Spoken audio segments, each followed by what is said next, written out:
Walang testigo ang inaasahang ihaharap ngayong ika-6 na araw ng impeachment trial laban kay Vice President Sara Duterte. Sa halip, pag-uusapan sa korte ang mosyong ipasubpina at buksan ang BIR sealed box na naglalaman ng tax records ni na Vice President Sara Duterte at asawang si Attorney Mans Carpio. Si Bernard Ferrer sa sentro ng balita, live. Tututok ang impeachment court ngayong araw sa oral arguments para sa kahilingan na maisubpina ang bank at tax records ni Vice President Sara Duterte.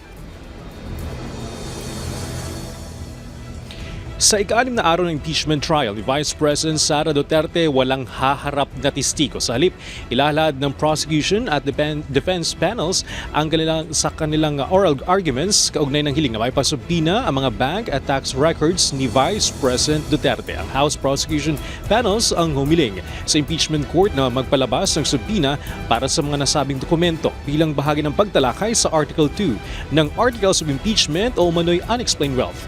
Bibigyan ng bawat panig ng 15 minuto para ilahad ang kanilang mga argumento pabor o laban sa paglalabas ng subpina.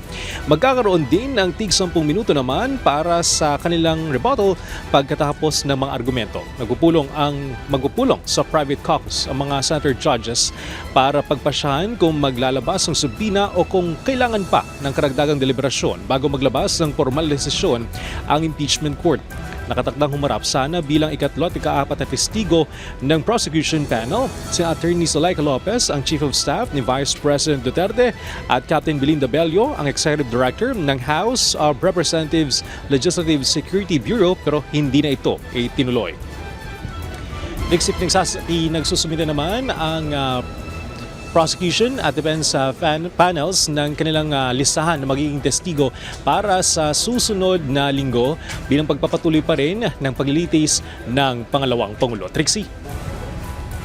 Okay, maraming salamat, Bernard Ferrer.